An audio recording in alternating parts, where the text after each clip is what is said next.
Praise the Lord. இன்றைய பலப்படுத்தும் வார்த்தை நீதிமொழிகள் 3வது அதிகாரம் 26வது வசனம்.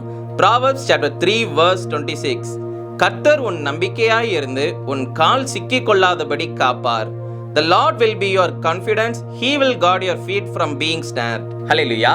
வாலிப நாட்கள்ல நீங்க கர்த்தரையே சார்ந்திருந்தீங்க அப்படின்னா உங்களுடைய கால்கள் சிக்கி கொள்ளாதபடி, எந்த ஒரு தீமைக்கும் நீங்க போகாதபடி, எந்த ஒரு பாவத்துக்குள்ளே நீங்க சிக்கி கொள்ளாதபடி கர்த்தரே உங்களை பாதுகாப்பார்.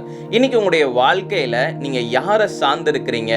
நீங்க கர்த்தரை சார்ந்திருக்கிறீங்களா, இல்ல உங்களுடைய நெருங்கிய உறவினர்கள் நண்பர்களை சார்ந்திருக்கிறீங்களா, இல்ல வேற ஏதோ ஒரு மனுஷங்களை சார்ந்திருக்கிறீங்களா? யோசிச்சு பாருங்க. மனுஷங்களை சார்ந்திருந்தீங்க அப்படின்னா ஏதாவது ஒரு காரியத்துல நீங்க சிக்கி கொள்ளும் போது அவங்க உங்களால காப்பாற்றவே முடியாது. அவங்களால உங்களை காப்பாற்றவே முடியாது. அவங்க நிச்சயம் அந்த விஷயத்துல உங்களுக்கு உதவி செய்யணும்னு நினைச்சாலும் கூட அதுல காப்பாற்ற முடியாது. ஆனா நீங்க கர்த்தரை சார்ந்திருக்கின்ற பொழுது, கர்த்தர் மேல் நீங்க நம்பிக்கையா இருக்கின்ற பொழுது, கர்த்தர் உங்களுடைய வாழ்க்கையில இருக்கின்ற பொழுது கர்த்தர் உங்களை பாதுகாப்பார். நீங்க எந்த ஒரு காரியத்திலையும் சிக்கி கொள்ளாதபடி கர்த்தரே உங்களை பாதுகாப்பார். உங்களுடைய வாழ்க்கையிலும் நீங்க அநேக பிரச்சனைகள்ல நீங்க சிக்கி கொண்டு இருக்கலாம், அப்படிதானே? இன்னைக்கு இந்த உலகத்துல நிறைய பேர் நீங்க பாத்தீங்கன்னா ஏதாவது ஒரு பிரச்சனையில சிக்கி கொண்டு இருப்பாங்க. எந்த வயதுல இருக்கிறவங்களை நீங்க பாத்தீங்கன்னாலும் ஏதாவது ஒரு பிரச்சனையில அவங்க சிக்கி கொண்டுதான் அதை குறிச்சு யோசிச்சு கவலையோட இருப்பாங்க.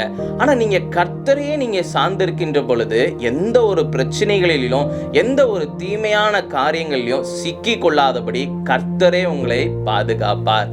அப்ப இந்த நாள்ல நீங்க ஒரு முடிவு எடுங்க. நான் அநேக மனுஷங்களை நான் இவ்வளவு நாள் நான் சார்ந்திருந்தேன், அதனால அநேக பிரச்சனைகளை நான் மாட்டிக்கிட்டேன். இனி நான் மனுஷங்களை சார்ந்திருக்க மாட்டேன், கர்த்தரையே சார்ந்திருப்பேன். கர்த்தர் என்னை எந்த ஒரு விஷயத்திலையும் சிக்கி கொள்ளாதபடி, எந்த ஒரு பிரச்சனையிலையும் பாவத்திலையும் சிக்கி கொள்ளாதபடி கர்த்தர் என்னை காப்பார் என்று நீங்க ஒரு டெசிஷன் எடுத்து நீங்க வாழ்ந்து பாருங்க. நிச்சயம் உங்களுடைய வாழ்க்கையில ஆசீர்வாதங்களை நீங்க பெற்றுக்கொள்வீங்க. நீங்க கர்த்தரையே சார்ந்திருக்கின்ற பொழுது நீங்க எந்த ஒரு தீமையான காரியங்களையும் நீங்க செயல்பட மாட்டீங்க, எந்த ஒரு பாவத்துக்கும் நீங்க துணையாக போக மாட்டீங்க. கர்த்தர் உங்களுடைய வாழ்க்கையை ஆசீர்வதித்து தருவார். உங்களுடைய வாழ்க்கையில நீங்க உயர்வுகளை பார்த்து கொண்டே இருப்பீங்க. கடினமா நீங்க உழைக்கிறதுக்கான பலனை நீங்க பெற்றுக்கொள்வீங்க. அப்ப இந்த நாள்ல கர்த்தரிடத்துல ஒப்புக்கொடுங்க. கர்த்தாவே, நான் உங்களையே நம்பி இருக்கிறேன், நான் உங்களையே சார்ந்து இருக்கிறேன், நீங்க என்னுடைய வாழ்க்கையை பாதுகாத்துக்கோங்கன்னு சொல்லி ஒப்பு கொடுத்து ஜெபம் பண்ணுங்க. நிச்சயம் கர்த்தர் உங்களை பாதுகாப்பார். நாம எல்லாரும் ஜெபிக்கலாம். எங்களை நேசிக்கிற நல்ல தகப்பனே, கர்த்தாவே, பிள்ளைங்க உங்களையே இந்த நல்ல ஆண்டவரே சார்ந்திருக்காங்கப்பா. அநேக மனுஷங்களை நம்பி போய் ஆண்டவரே இயேசுப்பா ஏமாந்து தகப்பனே இயேசுப்பா கவலையோட இந்த நாள்ல இருக்கிறாங்க. ஆண்டவரே, நீங்க தகப்பனே இயேசுப்பா பிள்ளைங்களுக்கு ஆண்டவரே இயேசுப்பா ஆறுதல் படுத்துங்க. ஆண்டவரே, நீங்க பிள்ளைங்களுக்கு ஆறுதலாக இருங்க. நீங்க பிள்ளைங்களுக்கு ஆண்டவரே சந்தோஷத்தையும் சமாதானத்தையும் கொடுங்கப்பா. ஆண்டவரே, நீங்க தகப்பனே இயேசுப்பா நீங்க ஆண்டவரே எல்லா காரியங்களையும் பாதுகாப்புக்கு ஆண்டவரே இயேசுப்பா உண்டாக்குங்க. நீங்க கூட இருந்து வழி நடத்துங்க. இயேசுவின் மூலம் ஜெபிக்கிறோம் பிதாவே. ஆமேன், ஆமேன், ஆமேன். கர்த்தரை நம்பி இருங்க, கர்த்தரையே சார்ந்திருங்க.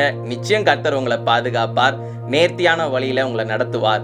God bless you. Have a wonderful day.